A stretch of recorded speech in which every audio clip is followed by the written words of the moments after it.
रामकृष्ण हरी विठ्ठल केशव. महत्वाचा स्त्रियांच्या बाबतीत महत्वाचा असलेला उपयोग सांगतोय. बऱ्याच स्त्रियांना पिशवी काढून टाकली जाते, गर्भाशय काढून टाकलं जातं. आणि अशा स्त्रियांच्या बाबतीमध्ये योनी ढिली पडणे किंवा अंग बाहेर येणे किंवा कुठल्याही प्रकारचं काहीच म्हणजे कोणत्याही प्रकारचं इजा झाली नसताना सुद्धा अंग बाहेर येणं, स्त्रियांचं अंग बाहेर येणं हे घडून येतं, लक्षात ठेवा. मग ते नॉर्मल वय साधारण 30-35 वर्षाच्या पुढे गेलं की सर्व स्नायू जे आहेत ते शिथिल होतात. त्यातल्या त्यात मुलं झाल्यानंतर जरी गर्भाशयाची नाही पिशवी काढली तरी सुद्धा ह्याला प्रोलॅप्सी युटेरो किंवा गर्भाशय भ्रंश असं म्हटलं जातं. यापैकी कोणताही तुम्हाला जर आजार असेल किंवा हिस्टेरेक्टॉमी म्हणजे गर्भाशय काढून टाकल्यानंतर जर तुमचं म्हणजे त्यामुळं काय होतं ते सांगतो मी अगोदर. गर्भाशय काढून टाकलेल्या स्त्रीला थंडीमध्ये सुद्धा पंखा लावून झोपायची सवय असते, लक्षात ठेवा. तिला घरात कोंडल्यासारखं वाटतं, बाहेरची फ्रेश हवा सदैव घ्यावी अशी इच्छा तिची होती. गर्भाशय काढलेल्या स्त्रीच्या बाबतीमध्ये सांगतोय. तदनंतर ही लक्षणं सतत बदलत जातात. ध्यानात आलं, कधी गरम होतं कधी थंड होतं. लक्षात ठेवा, ही लक्षणं लक्षात ठेवा. एक तासाभरापूर्वी ती स्त्री म्हणते की मला खूप गरम होतंय, पंखा लावा. आणि एक तासाभरानंतर पंखा कशाला लावलाय, किती थंडी बाहेर पडली, थंडी वाजायला लागली, ती बंद करा. अशा अवस्था सतत बदलतं हे लक्षण. आणि त्यातल्या त्यात रात्रीचं हे लक्षण जास्त झाल्यामुळं लक्षात ठेवा अशा स्त्रियांना झोप लागत नाही. ज्यांचं गर्भाशय काढून टाकलेलं आहे अशा स्त्रियांना झोप लागत नाही, कारण हार्मोनल इम्बॅलन्स त्यांच्यामध्ये व्हायला सुरुवात होते. हे ऐकत जावा, का होतंय. उपाय तर मी सांगतच असतो, परंतु हे ऐकत जावा, लक्षणं अशी आपणास होतात का. मग अशा स्त्रियांनी काय करायचं, सकाळ आणि सायंकाळ लक्षात ठेवा. 1 कब्बर दूध घ्यायचं, त्या दुधामध्ये 1 चमचा शतावरी चूर्ण असेल किंवा शतावरी कल्प, दोन्हीपैकी कुठलंही चालतं.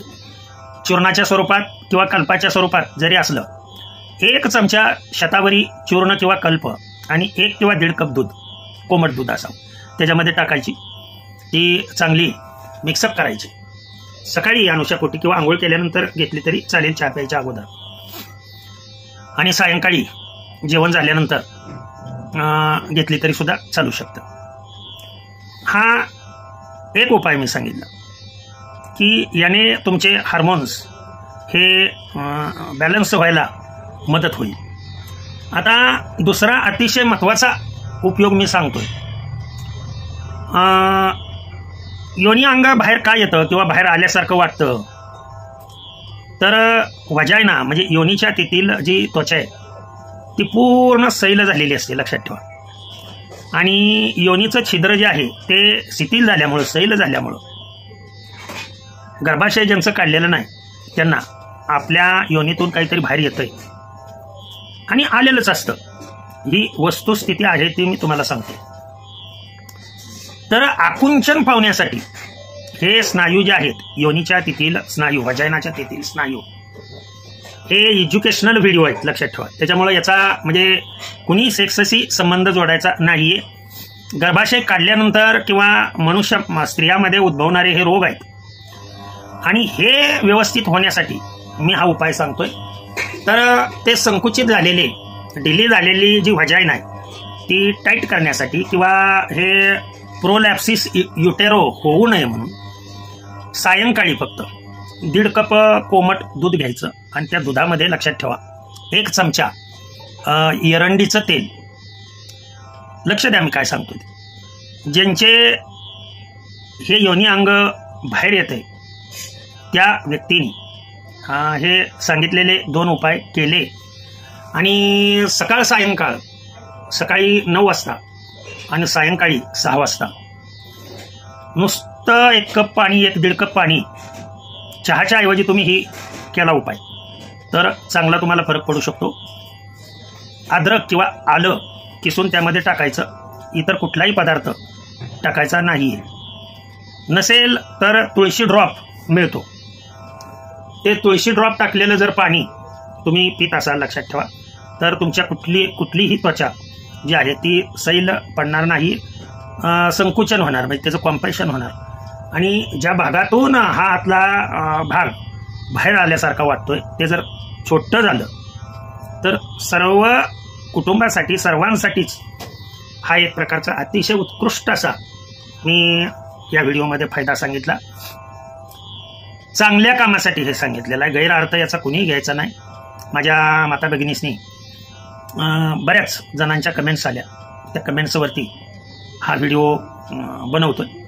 अंग ज्यातून बाहेर येतं तो भाग जर आपण घट्ट केला, लक्षात ठेवा, म्हणजे आवळ केला, सैल अनेक पर्च्युरेशन म्हणजे प्रस्तुती होऊन ज्यांना अनेक मुलं झालेले आहेत किंवा अबॉर्ट झालेले आहेत अशा स्त्रियांच्या बाबतीत त्या अवघड जागा जी आहे ती खूप सैल होते आणि अंग बाहेर येतं. तर अशा स्त्रियांच्या बाबतीत लक्षात ठेवा, हे मी 4 वस्तू सांगतोय ते एकत्रित करायच्या. 1 चमचा काय करायचं, एरंडीचं तेल घ्यायचं. एरंडीचं तेल लक्षात ठेवा मी काय सांगतोय ते.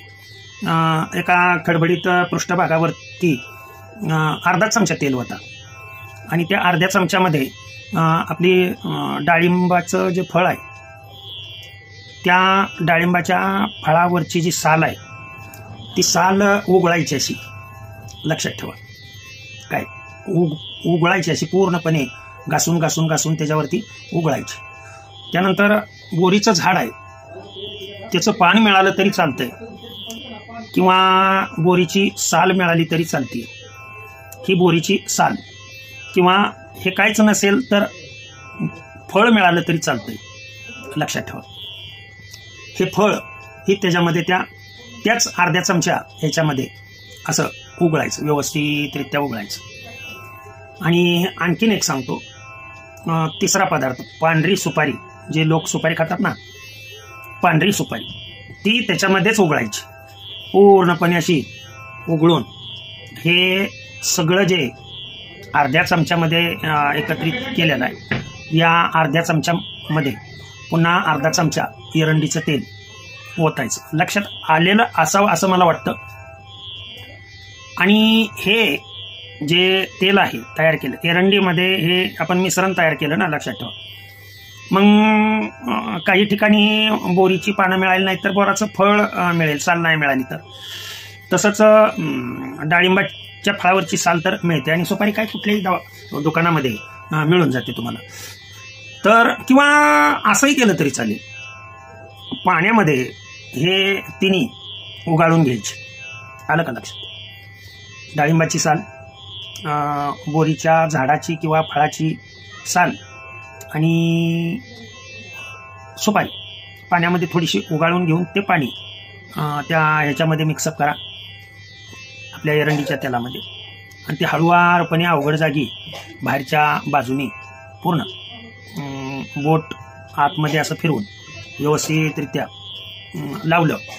एक 7 ते 14 दिवस लावलं तर तो भाग घट्ट होतो, अवघड जागा ही घट्ट होते, लक्षात ठेवा. मग आता जर ती जागा जर घट्ट झाली तर आतील कुठलाही पार्ट बाहेर येण्याचा प्रश्न येत नाही. ती जागा सैल झाल्यामुळं किंवा ढिली झाल्यामुळं या अशा गोष्टी स्त्रियांना भास होतो की असं होतंय म्हणून. तर हा मातामाऊलीनो प्रयोग तुम्ही केला तर तुमच्या या सर्व त्यातल्या त्यात गर्भाशय काढलेल्या स्त्रीला हा जास्त त्रास जाणवतो. तर माझ्या मते एवढी माहिती भरपूर झाली. भगवंताने दिलेलं ज्ञान त्यांच्याच चरणी अर्पण करतोय आणि सेवेला पूर्णविराम देतोय. पुंडलिक वरदार विठ्ठल श्री ज्ञानदेव तुकाराम पंढरीनाथ भगवान की जय. अवधूत चिंतन श्री गुरुदेव दत्त. विठ्ठल विठ्ठल विठ्ठल विठ्ठल विठ्ठल.